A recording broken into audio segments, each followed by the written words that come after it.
Hello friends, स्वागत है आपका हमारे चैनल झारखंड स्टडी 99 पर। फ्रेंड्स, आज की इस वीडियो में हम लोग कवर करेंगे हिंदी साहित्य का इतिहास से संबंधित जितने भी ऑब्जेक्टिव क्वेश्चन हैं आचार्य रामचंद्र शुक्ल का, उन सारे सवालों को कवर करेंगे। इससे पिछले वीडियो में मैंने पार्ट 1 और पार्ट 2 में फ्रेंड्स 2 वीडियो कवर किया है, जिनमें से कुल 200 प्लस सवालों को कवर किया जा चुका है। तो आज का जो हमारा क्लास है, तीसरा क्लास होने वाला है, तो आप वीडियो के अंत तक बने रहिएगा। तो चलिए शुरू करते हैं आज की इस क्लास को। हमारा 206वां सवाल है, सूफी प्रेमाख्यान परंपरा का प्रथम काव्य ग्रंथ क्या है? सूफी प्रेमाख्यान परंपरा का जो प्रथम काव्य है तो वह क्या है? तो इसका आंसर हो जाएगा फ्रेंड्स ऑप्शन नंबर ए, चंदायन। वह प्रथम काव्य ग्रंथ चंदायन है सूफी प्रेमाख्यान परंपरा का। इनमें से जायसी की रचना नहीं है। क्या है जो जायसी की रचना नहीं है? तो इंद्रावती जो है जायसी की रचना नहीं है, जबकि पद्मावत, अखरावट और आखिरी कलाम जायसी की रचना है। आचार्य रामचंद्र शुक्ल प्रेमाख्यान परंपरा की पहली रचना किसे मानते हैं? तो आचार्य रामचंद्र शुक्ल जो है मृगावती को मानते हैं। Option number C right answer, Mrigavati. निम्नलिखित में से कासिम शाह की रचना क्या है? कासिम शाह की रचना क्या है? तो हंस जवाहिर है। Option number A right answer, हंस जवाहिर। हिंदू मग पर पाँव न राखिए, का बहुतै जो हिंदी भाखिए, ये पंक्तियाँ किस बोली में है? तो ये जो पंक्तियाँ हैं अवधी बोली में। Option number C right answer हो जाएंगे, अवधी बोली। चंदायन के रचयिता कौन है? तो चंदायन जो ग्रंथ है इनके रचयिता कौन है? तो मुल्ला दाऊद है। Option number D right answer, Mulla Daud. हमारा अगला सवाल है, निम्नलिखित में से ज्ञानदीप का रचनाकार कौन है? तो ज्ञानदीप का रचनाकार है शेख नबी। ज्ञानदीप का रचनाकार कौन है? शेख नबी है। मधुमालती के रचनाकार कौन है? तो मधुमालती के रचनाकार है Manjhan. Option number A right answer, Manjhan. Akhrawat काव्य कृति के रचयिता कौन है? तो अखरावट काव्य कृति के रचयिता है Malik Mohammad Jayasi. Option number A right answer, Malik Mohammad Jayasi है। हमारा अगला सवाल है, रस रतन के रचयिता हैं। रस रतन के रचयिता कौन है? 215वां सवाल है, रस रतन के रचयिता कौन है? तो इसका आंसर हो जाएगा ऑप्शन नंबर बी, पुहकर। पुहकर जो है रस रतन के रचयिता है। अगला सवाल है, जायसी किस धारा के कवि हैं? तो कवि जायसी जो है वह किस धारा के कवि हैं? तो कवि जायसी प्रेमाख्यान काव्य धारा के कवि हैं। गोस्वामी तुलसीदास की भक्ति किस प्रकार की है? तो गोस्वामी तुलसीदास की भक्ति जो है दास्य भाव की। Option number C right answer, दास्य भाव। राम भक्ति काव्य धारा से संबंध कवि नहीं है। राम भक्ति काव्य धारा से निम्नलिखित कवियों में से कौन है जो राम भक्ति काव्य धारा से संबंधित कवि नहीं है? तो गदाधर भट्ट। गदाधर भट्ट जो है राम भक्ति काव्य धारा से संबंध कवि नहीं है, जबकि स्वामी अग्रदास, प्राणचंद चौहान और हृदय राम ये राम काव्य धारा से संबंधित कवि है। हमारा अगला सवाल है, निम्नलिखित में से लोकमंगल की साधना का कवि कहा जाता है। लोकमंगल की साधना का कवि किसे कहा जाता है? तो तुलसीदास को कहा जाता है। Option number A right answer. Tulsidas द्वारा रचित विनय पत्रिका की रचना किस भाषा में हुई है? तुलसीदास ने जो विनय पत्रिका की रचना की है तो वह किस भाषा में की है? तो ब्रज भाषा में की है। Option number C right answer, Braj Bhasha. Bhaktamal Nabha दासकृत के टीकाकार कौन है? भक्तमाल जो है वो नाभा दासकृत के टीकाकार कौन है? तो प्रियदास है। Option number A right answer, Priyadas. मूल गोसाई चरित के रचनाकार कौन है? तो मूल गोसाई चरित के रचनाकार है Beni Madhav Das. Option number C right answer, Beni Madhav Das. गोरख जगायो जोग, भागती भगायो लोग, ये पंक्ति इनमें से किस कृति में है? तो ये जो पंक्ति है तो कवितावली में है। Option number C right answer, Kavitavali. Gitavali किसकी काव्य कृति है? तो गीतावली जो है तुलसीदास की काव्य कृति। Option number A right answer, Tulsidas. किस रचनाकार के बचपन का नाम रामबोला था? यानी बचपन में किसे रामबोला के नाम से जाना जाता था? तो option number A right answer हो जाएंगे, तुलसीदास। तुलसीदास को बचपन में जो है रामबोला के नाम से जाना जाता था। विनय पत्रिका किस भाषा में लिखी गई है?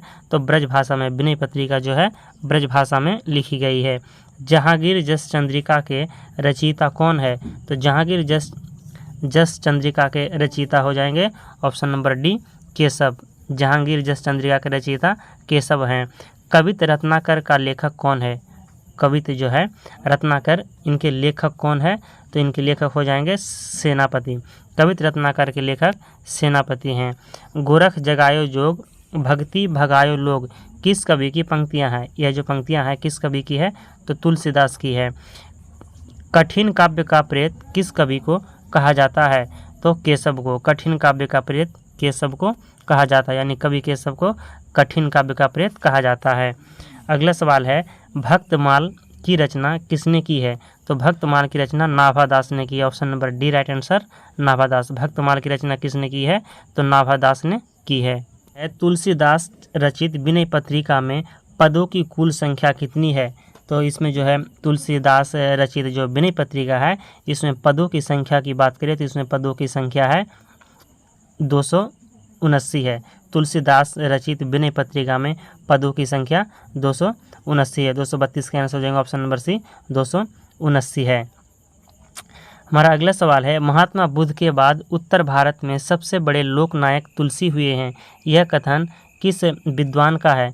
तो यह जो कथन है जॉर्ज ग्रियर्सन का है। Option number B right answer, George Grierson. George Grierson का कथन है कि महात्मा बुद्ध के बाद उत्तर भारत में सबसे बड़े लोकनायक तुलसीदास हुए हैं। जॉर्ज ग्रियर्सन के अनुसार निम्नलिखित में से कौन सा तुलसीदास की रचना नहीं है? ये जो 4 रचनाएं हैं ए बी सी डी दिए हैं, तो इनमें से कौन है जो तुलसीदास की रचना नहीं है? तो रामचंद्रिका जो है तुलसीदास की रचना नहीं है, जबकि बरवय रामायण है, रामाज्ञा प्रश्न है और रामचरितमानस है, जबकि रामचंद्रिका जो है नहीं है। कृष्ण गीतावली के रचयिता कौन है? तो कृष्ण गीतावली के रचयिता है तुलसीदास। तुलसीकृत कौन सी रचना ब्रज भाषा में है? तुलसीदास की कौन सी रचना है जो कि ब्रज भाषा में लिखा गया है? तो Gitavali. Option number A right answer, Gitavali. Ramcharitmanas की भाषा क्या है? तो रामचरितमानस की भाषा की बात करें तो अवधी है। रामचरितमानस की भाषा अवधी है। पार्वती मंगल किसके द्वारा रचित ग्रंथ है?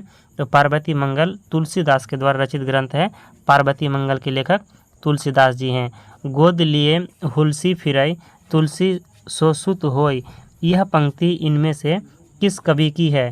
तो यह पंक्ति जो है रहीम की है। Option number D right answer हो जाएंगे, रहीम। गोद लिए हुलसी फिरई तुलसी सो सुत होय, यह पंक्ति कवि रहीम का है। नाभादास कृत भक्तमाल की भाषा क्या है? तो ब्रज भाषा है। नाभादास के द्वारा जो रचा गया रचना है भक्तमाल, इनकी जो भाषा है तो ब्रज भाषा है। याद रखना, नाभादास कृत जो भक्तमाल है ब्रज भाषा में लिखा गया है।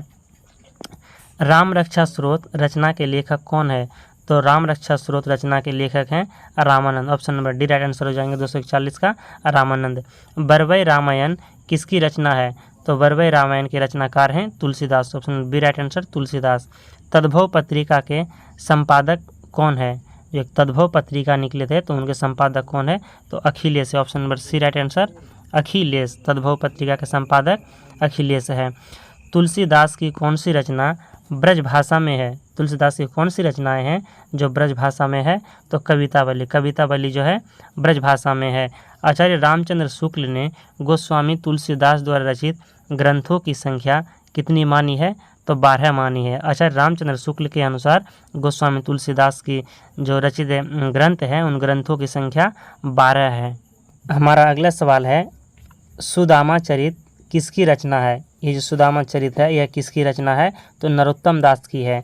निम्नांकित में से अष्टछाप के कवि नहीं है। तो अष्टछाप के कौन कवि नहीं है? तो कवि रविदास। कवि रविदास जो है अष्टछाप के कवि नहीं है, जबकि सूरदास, इसके बाद नंददास, कुंभन दास, ये सभी क्या है? अष्टछाप के कवि हैं। अष्टछाप में कुल 8 कवि हैं, तो इनमें से जो है रविदास नहीं है। हमारा अगला सवाल है, सुरसागर किसी चली आती हुई गीत काव्य परंपरा का भले ही वह मौखिक हो विकास प्रतीत होता है, उक्त स्थापना किसकी है? यानी जो उक्त कथन है यह किसकी है? तो रामचंद्र शुक्ल का है। मीराबाई की उपासना है। मीराबाई की उपासना कैसी है? तो माधुर्य भाव की है। मीराबाई की जो उपासना है वह माधुर्य भाव की है। नरसिंह जी का मायरा किसकी रचना है? नरसिंह जी का मायरा यह किसकी रचना है? तो मीराबाई की। Option number C right answer हो जाएंगे, मीराबाई। ब्राह्म संप्रदाय के संस्थापक कौन है? तो ब्राह्म संप्रदाय के संपादक हो जाएंगे श्री मध्वाचार्य। श्री मध्वाचार्य जो है ब्राह्म संप्रदाय के संस्थापक हैं। गोस्वामी विट्ठलनाथ द्वारा अष्टछाप की स्थापना का वर्ष क्या है? गोस्वामी विट्ठलनाथ द्वारा अष्टछाप की स्थापना का वर्ष क्या है? तो 1558 ईस्वी। Option B right answer, 1558। ज्योति ग्रंथ खेट कौतुकम का रचयिता कौन है? एक ज्योतिष ग्रंथ है, उस ज्योतिष ग्रंथ का नाम है खेट कौतुकम। तो जो है खेट कौतुकम ज्योतिष ग्रंथ के रचयिता कौन है? तो रहीम है। Option number D right answer Rahim है। अगला सवाल है, नरसिंह जी का मायरा किसकी रचना है? नरसिंह जी का मायरा जो है यह किसकी रचना है? तो मीराबाई की है। अष्टयाम, सॉरी फ्रेंड्स, यहाँ पर अष्टछाप नहीं अष्टयाम है। तो अष्टयाम जो है किसकी रचना है? तो नाभादास की है। अष्टयाम जो रचना है वह नाभादास की है। अगला सवाल है, नंददास की किस कृति पर मुग्ध होकर उन्हें जड़िया उपाधि दी गई है? तो रास पंचाध्यायी रचना की कृति पर उन्हें नंददास की किस कृति पर मुग्ध होकर उन्हें जड़िया उपाधि दी गई है? तो रास पंचाध्यायी रचना के लिए उन्हें जड़िया उपाधि दी गई है। साहित्य लहरी के रचयिता कौन है? तो साहित्य लहरी के रचयिता हैं Surdas. Option number C right answer Surdas. Sahitya Lahari के रचयिता सूरदास हैं। प्रेम वाटिका किसकी काव्य कृति है? तो प्रेम वाटिका रसखान की काव्य कृति है। प्रेम वाटिका के लेखक रसखान है। नायिका भेद पर आधारित ग्रंथ रसमंजरी के रचनाकार कौन है? तो रसमंजरी के रचनाकार है नंददास। रसमंजरी के रचनाकार हो जाएंगे नंददास। हमारा अगला सवाल है, सूरदास के दृष्टकूट पद किस काव्य ग्रंथ में संकलित है? सूरदास के जो है दृष्टकूट पद है किस काव्य ग्रंथ में संकलित है? तो साहित्य लहरी में। सूरदास के पद जो है साहित्य लहरी में ग्रंथ में संकलित है। गौड़ीय संप्रदाय के प्रवर्तक आचार्य कौन थे? तो चैतन्य महाप्रभु। गौड़ीय संप्रदाय के प्रवर्तक आचार्य चैतन्य महाप्रभु थे। अष्टछाप में कवियों की संख्या कितनी है? तो अष्टछाप में कवियों की संख्या 8 है। साहित्य लहरी के रचयिता कौन है? तो साहित्य लहरी के रचयिता हैं Surdas. Option number C answer Surdas. Surdas किस संप्रदाय में दीक्षित हुए थे? तो पुष्टि मार्गी संप्रदाय में। सूरदास जी जो है वह पुष्टि मार्गी संप्रदाय में दीक्षित हुए थे। महाकवि सूरदास का जन्म स्थान क्या है? तो महाकवि सूरदास का जन्म स्थान है सीही नामक ग्राम है। Option number D right answer Sihi. Surdas के गुरु का नाम क्या था? तो सूरदास के गुरु का नाम वल्लभाचार्य था। Option number C right answer Vallabhacharya. Radha Vallabh संप्रदाय का प्रवर्तन किसने किया है? तो राधा वर्धन संप्रदाय का प्रवर्तन हित हरिवंश ने किया है। Option number A right answer हित हरिवंश। अगला सवाल है, भ्रमर गीत सूरसागर के भीतर का एक सार तत्व है, यह कथन किसका है? भ्रमर गीत जो है सूरसागर के भीतर का एक सार तत्व है, यह कथन किसका है? तो आचार्य रामचंद्र शुक्ल का यह कथन है। अगला सवाल है, यह कथन किसका है? वात्सल्य और श्रृंगार के क्षेत्रों का जितना अधिक उद्घाटन सूर ने अपनी बंद आँखों से किया है उतना किसी अन्य कवि ने नहीं। इन क्षेत्रों का वे कोना कोना झाँक आए हैं, यह कथन किसका है? तो पंडित रामचंद्र शुक्ल का है, जो हिंदी साहित्य के लेखक हैं, यानी आचार्य रामचंद्र शुक्ल।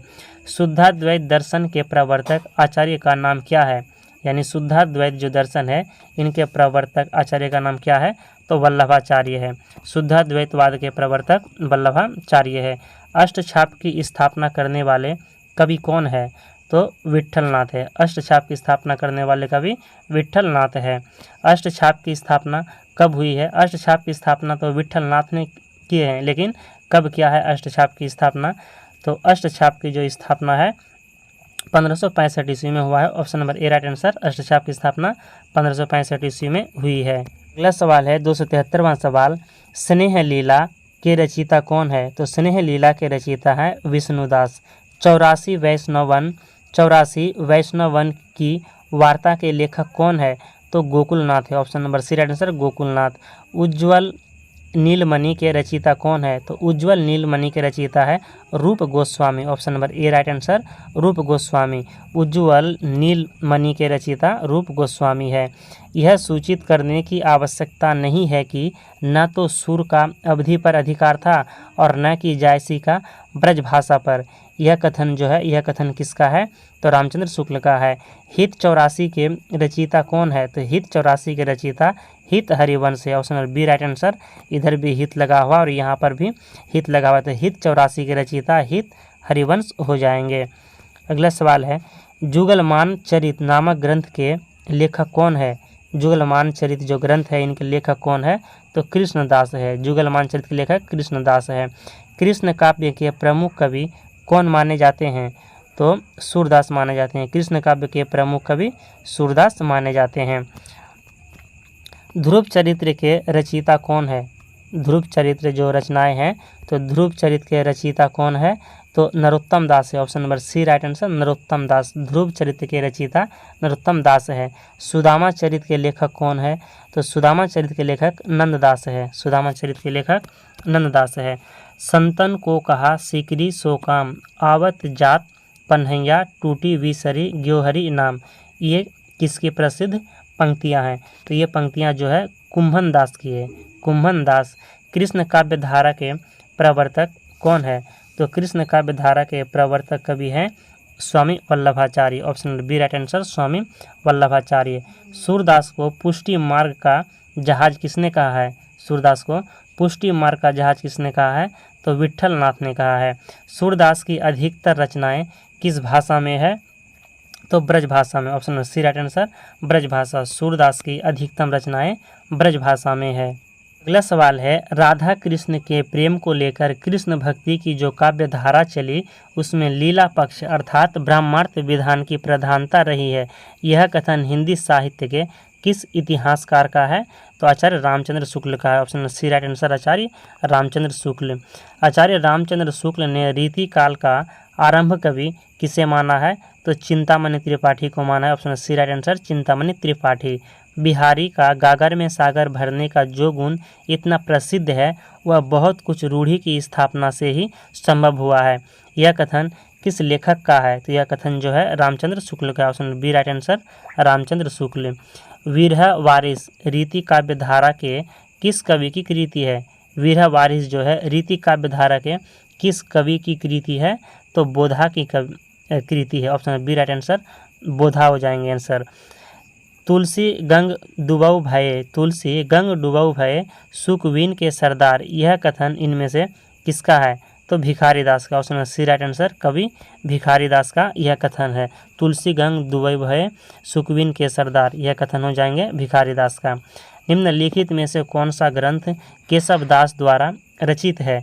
तो केशव दास द्वारा रचित ग्रंथ है Vigyan Gita. Option number A right answer, Vigyan Gita. विज्ञान गीता के रचनाकार केशव दास हैं। अति सुधो स्नेह को मार्ग है जहाँ नौकु सयानप बांक नहीं, इन पंक्तियों के रचनाकार कौन है? तो इन पंक्तियों के रचनाकार है Ghananand. Option number C right answer हो जाएंगे घनानंद। अगला सवाल है, ब्रज भाषा के श्रृंगारी कवियों की परंपरा में इन्हें अंतिम प्रसिद्ध कवि समझना चाहिए। रामचंद्र शुक्ल ने यह तथ्य किस कवि के बारे में लिखा है? यह जो तथ्य है रामचंद्र शुक्ल ने किस कवि के बारे में लिखा है? तो द्विजदेव के बारे में लिखा। Option B right answer, Dwijdev. Dwijdev के बारे में यह रामचंद्र शुक्ल का कथन है। हिंदी में रीति का प्रयोग साधारणतः लक्षण ग्रंथों के लिए होता है। जिन ग्रंथों में काव्य के विभिन्न अंगों का लक्षण उदाहरण सहित विवेचन होता है उन्हें रीति ग्रंथ कहते हैं। उक्त कथन जो है यह कथन किसका है? तो यह कथन है डॉक्टर नागेंद्र का। Option number B right answer, doctor Nagendra का। इस लाइन को याद रखना है, जो बड़ा लाइन है, पंक्तियां है कि हिंदी में रीति का प्रयोग साधारणतः लक्षण ग्रंथों के लिए होता है। जिन ग्रंथों में काव्य के विभिन्न अंगों का लक्षण उदाहरण सहित विवेचन होता है उन्हें रीति ग्रंथ कहते हैं। ये जो उक्त कथन है तो यह कथन किसका है? तो डॉक्टर नागेंद्र का। उसमें B right answer, doctor Nagendra. प्रेम की पीर या इश्क का दर्द, प्रेम की पीर या इश्क का दर्द इनके एक एक वाक्य में भरा पाया जाता है। आचार्य शुक्ल का उक्त कथन किसके संदर्भ में है? इसका आंसर हो जाएगा ऑप्शन नंबर डी, आलम। विज्ञान गीता के रचनाकार कौन है? तो विज्ञान गीता के रचनाकार है Keshav Das. Option number D right answer हो जाएंगे, विज्ञान गीता के रचनाकार केशव दास हैं। मती राम जी रसराज के समान पद्माकर जी का भी काव्य रसिकों और अभ्यासियों दोनों का कंठहार रहा है। वास्तव में यह श्रृंगार रस का सार ग्रंथ सा प्रतीत होता है। शुक्ल जी का यह कथन पद्माकर की किस रचना के संदर्भ में है? तो ये जो किसके संदर्भ में है? तो इसका आंसर हो जाएगा ऑप्शन नंबर सी, जग विनोद। जग विनोद के संदर्भ में यह कथन कहा गया है। हमारा अगला सवाल है, हिंदी में रीति ग्रंथों की अविरल और अखंडित परंपरा का प्रवाह केशव की कवि प्रिया के प्राय 50 वर्ष पीछे चला और वह भी एक भिन्न आदर्श को लेकर। यह कथन किसका है? तो आचार्य रामचंद्र शुक्ल का। Option D right answer, Ramchandra Shukla. Bhasha Bhushan के रचनाकार कौन है? तो भाषा भूषण के रचनाकार है जसवंत सिंह। रामचंद्र शुक्ल ने हिंदी साहित्य का इतिहास में देव के कितने ग्रंथों का उल्लेख किया है? तो 23 ग्रंथों का। आचार्य रामचंद्र शुक्ल ने अपने हिंदी भाषा साहित्य के इतिहास में देव के 23 ग्रंथों का उल्लेख किया है। अगला सवाल है, आचार्य रामचंद्र शुक्ल ने साक्षात रस मूर्ति किस कवि को कहा है? तो साक्षात जो है रस मूर्ति घनानंद को कहा है। आचार्य हमारा अगला सवाल है, हित तरंगिनी किसकी रचना है? तो हित तरंगिनी कृपाराम की रचना है।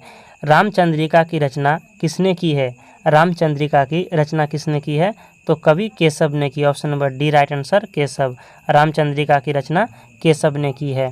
केशव दास कवि होने के साथ साथ क्या थे? केशव दास जो है वह कवि होने के साथ साथ क्या थे? तो गायक थे। Option number A right answer, गायक। भाव विलास किसकी रचना है?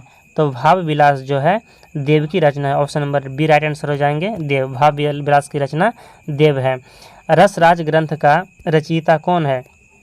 तो रसराज ग्रंथ का रचयिता हो जाएंगे Matiram. Option number B right answer, Matiram. Rasraj के रचयिता कौन है? तो मतीराम है। तो फ्रेंड्स हमारे यहाँ पर जो है 100 प्रश्नों का सीरीज खत्म हो रहा है। ये हमारा पार्ट 3 वीडियो था। तो आप पार्ट 1 और 2 को भी हमारे चैनल के प्लेलिस्ट पर जाकर देख सकते हैं। अगर आपको आज का वीडियो पसंद आया है तो लाइक ज़रूर कीजिएगा और चैनल में तो सब्सक्राइब कीजिएगा। और मिलते हैं नेक्स्ट वीडियो में नेक्स्ट पार्ट को लेकर। तब तक के लिए धन्यवाद।